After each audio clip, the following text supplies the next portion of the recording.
Shalom, saudara yang terkasih dalam Tuhan Yesus Kristus. Saya hadir lagi di ruang dengar Anda. Dan kali ini saya akan menyampaikan satu topik yang tentu sudah sangat klasik. Bukan topik yang baru, tapi sekalipun demikian tetap relevan di sepanjang zaman. Hal yang akan saya sampaikan berkaitan dengan doktrin Allah Tritunggal. Saudara, doktrin Allah Tritunggal merupakan topik yang sangat mendasar dalam kekristenan. Doktrin ini menjadi topik yang sering diperdebatkan baik di kalangan Kristen sendiri dan juga antara orang Kristen dengan non-Kristen. Banyak kalangan yang menolak doktrin Tritunggal karena dianggap tidak masuk akal dan berkata kalau istilah Tritunggal itu tidak ditemukan dalam Alkitab. Memang harus diakui, tidak mudah untuk memahami doktrin Tritunggal. Namun, tidak berarti tidak bisa dipahami. Tidak mudah, tidak berarti bahwa tidak bisa dipahami. Itu sebabnya syarat mendasar untuk bisa memahami doktrin ini, haruslah sesungguhnya memiliki iman kepada Yesus Kristus sebagai Tuhan dan Juru Selamat, sebagai puncak penyataan diri Allah.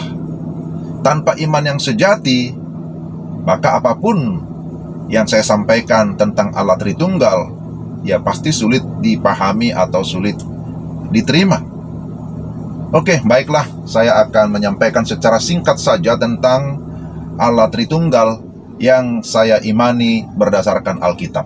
Pertama, saya percaya bahwa Alkitab adalah penyataan Allah yang bersifat khusus.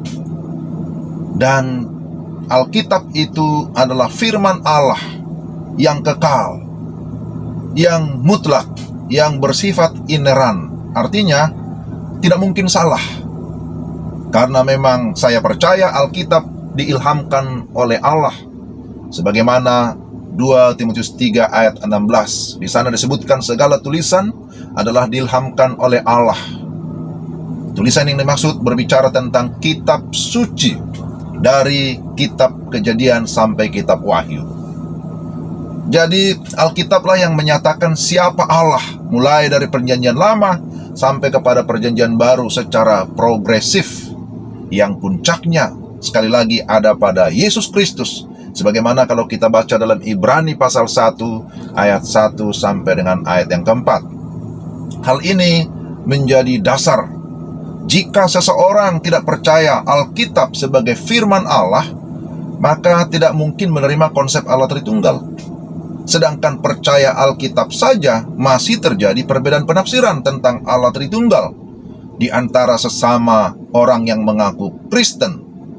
Jadi, perdebatan tentang Tritunggal menurut pengamatan saya selalu mengalami jalan buntu. Bahkan seringkali menjadi debat kusir pada akhirnya, atau teologi pokoknya, ya pokoknya. Yang kedua, istilah atau kata Tritunggal secara harafiah memang tidak terdapat di dalam Alkitab. Namun demikian konsep atau rumusan Allah Tritunggal jelas nyata di dalam Alkitab. Istilah Tritunggal memang dirumuskan oleh Bapa Gereja yang bernama Tertullianus pada abad yang kedua Masehi. Namun demikian, Allah Tritunggal tentu sudah ada sejak kekekalan sebelum Alkitab ada. Nah, ini menjadi keyakinan kita, keyakinan saya.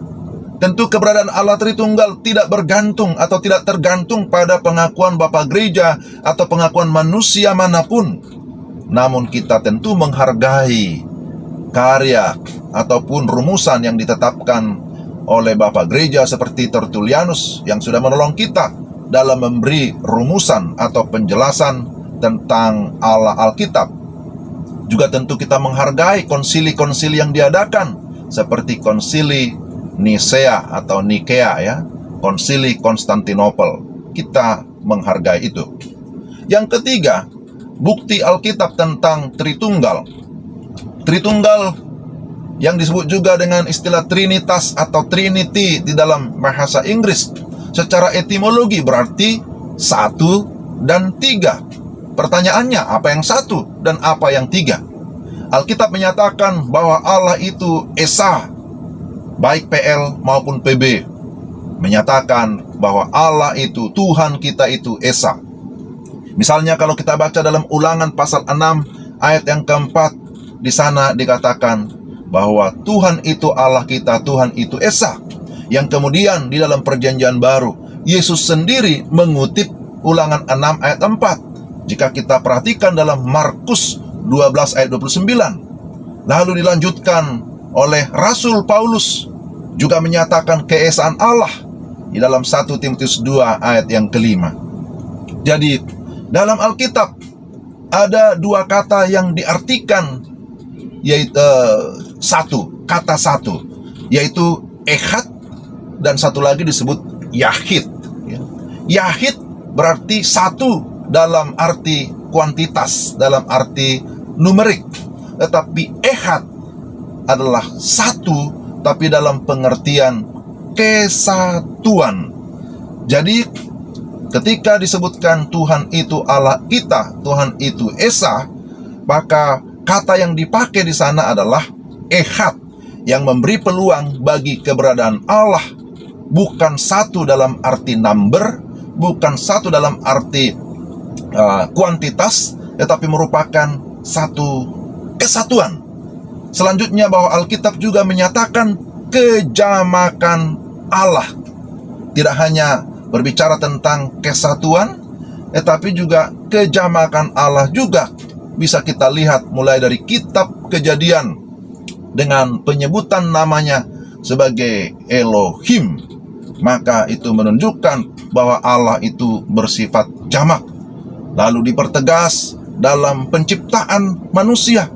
Jikalau kita baca dalam Kejadian 1 ayat 26, berfirmanlah Allah, baiklah kita menjadikan manusia menurut gambar dan rupa kita. Kata kita memberikan kita petunjuk bahwa Allah itu jamak dalam keberadaannya.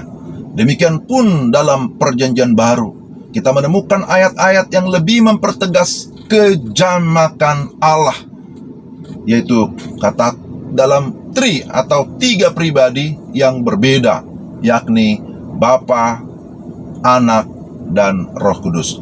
Misalnya kalau kita perhatikan dalam Matius pasal 3 ayat 16-17 yang mengisahkan tentang peristiwa pembaptisan Yesus.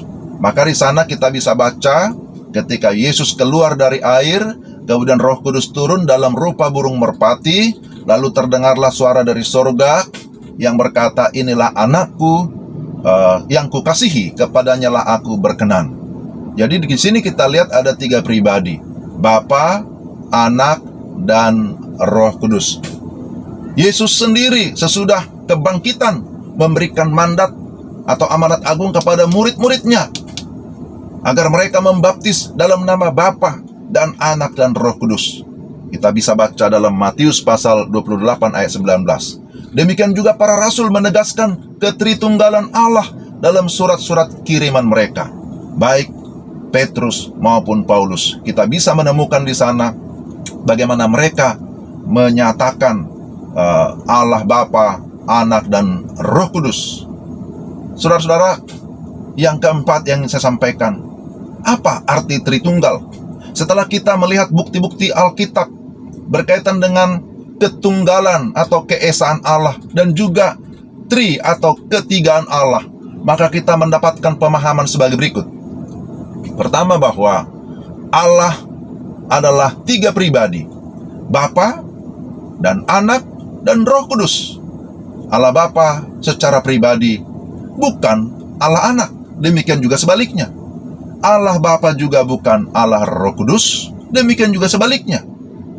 Demikian juga Allah Anak bukan Allah Roh Kudus, demikian pun sebaliknya.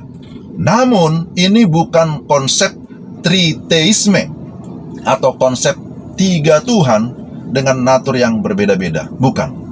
Lalu yang kedua, mereka tiga pribadi, tetapi Allah yang Esa atau Allah yang Echad yang tergabung dalam satu esensi atau satu hakikat.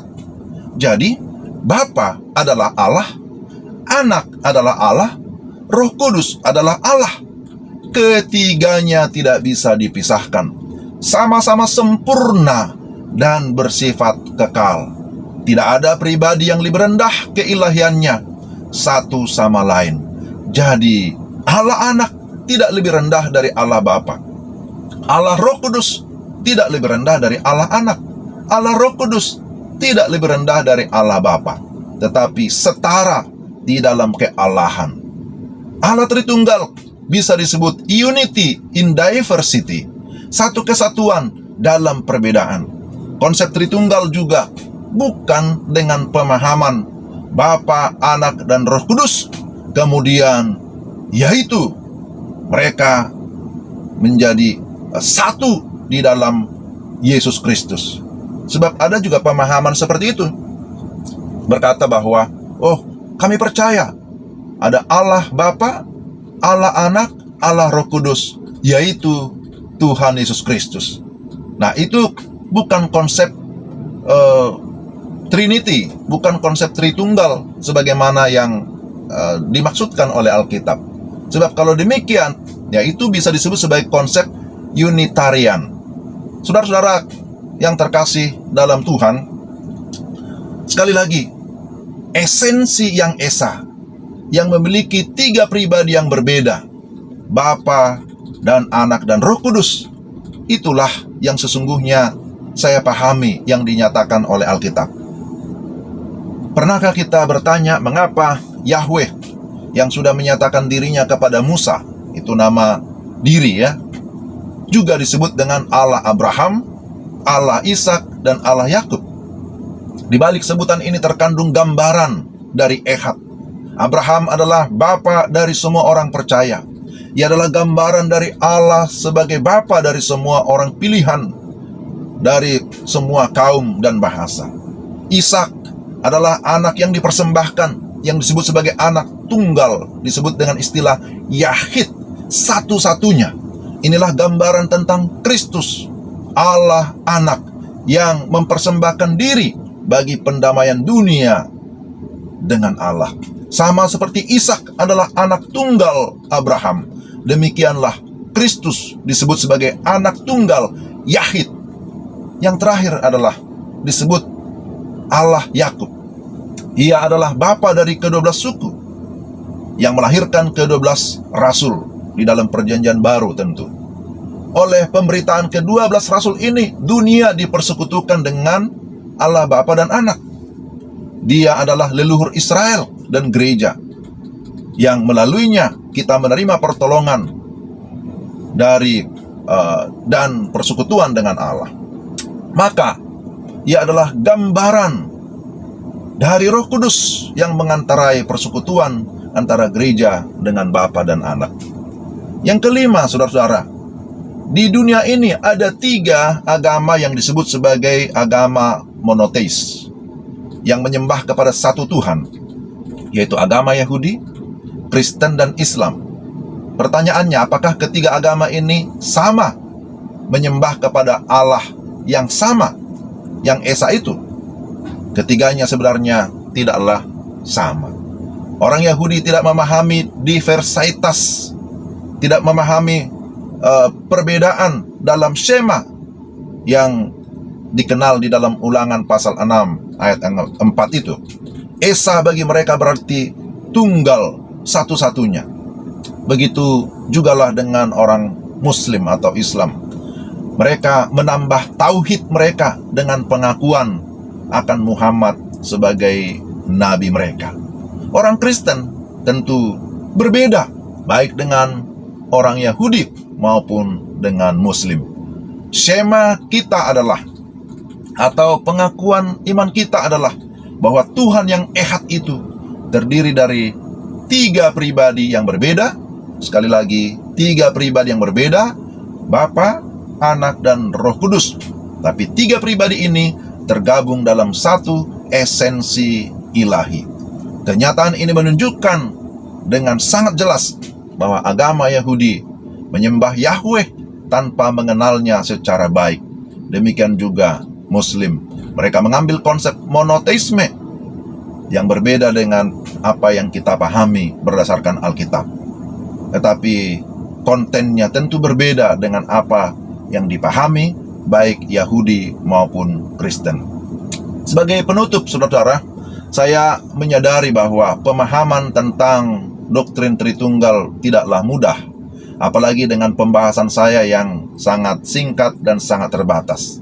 Tapi perlu diperhatikan bahwa tidak ada analogi apapun yang pas untuk menjelaskan tentang Allah Tritunggal. Sebab ya banyak juga ya analogi yang muncul yang mau menjelaskan tentang keberadaan Allah Tritunggal, tapi tidak ada satupun yang pas, yang tepat.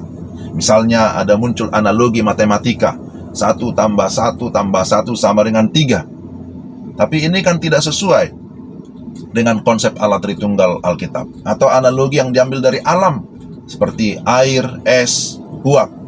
Atau disebut seperti akar, ranting, dan dahan. Tapi itu tidak bisa menunjuk kepada 3 pribadi yang berbeda.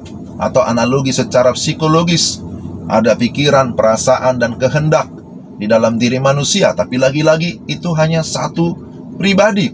Ya, kemudian ada analogi tentang jabatan. Seorang bapak, dia menjadi ayah di rumah, menjadi sopir di perjalanan karena dia bawa mobil, menjadi direktur di kantor. Tapi lagi-lagi itu tidak bisa menganalogikan tentang Allah Tritunggal. Ataupun ada analogi tubuh, jiwa, dan roh. Semua analogi itu bersifat terbatas, tidak bisa menjelaskan secara sempurna tentang konsep Allah Tritunggal. Karena sekali lagi, memang doktrin Allah Tritunggal tidak mudah dipahami. Tapi sekalipun demikian, tidak berarti bahwa kita tidak bisa memahaminya. Kita dapat memahami dan menerima doktrin Allah Tritunggal hanya dengan pertolongan Allah Roh Kudus yang mengaruniakan hikmat dan pengertian, sehingga kita bisa memahami. Kita hanya bisa memahami sekali lagi doktrin Allah Tritunggal karena kita memiliki iman yang melampaui rasio. Jadi iman itu melampaui atau supra rasio. Maka dengan demikian, pengajaran tentang doktrin Tritunggal bukan sesuatu yang tidak masuk akal, tapi sesuatu yang memang melampaui akal saya, melampaui akal kita. Saya secara pribadi tentu menerima doktrin Allah Tritunggal sebagaimana sudah saya sampaikan dalam video ini. Dan yang terakhir sekali, saudara-saudara, bahwa video ini dibuat bukan untuk diperdebatkan, tetapi merupakan jawaban atas pertanyaan mahasiswa yang merasa masih bingung dengan doktrin Tritunggal. Itu sebabnya saya membuat video ini supaya kiranya dapat menolong, memberikan penjelasan, memberikan pemahaman kepada mahasiswa yang membutuhkan jawaban tentang pertanyaannya tentang doktrin Tritunggal. Jika saudara merasa diberkati, ya silakan di-subscribe video ini ya, di-like, di-notifikasi, lalu di-share, dibagikan agar bisa menjadi berkat lebih luas bagi banyak orang. Demikian yang bisa saya sampaikan. Tuhan memberkati. Shalom.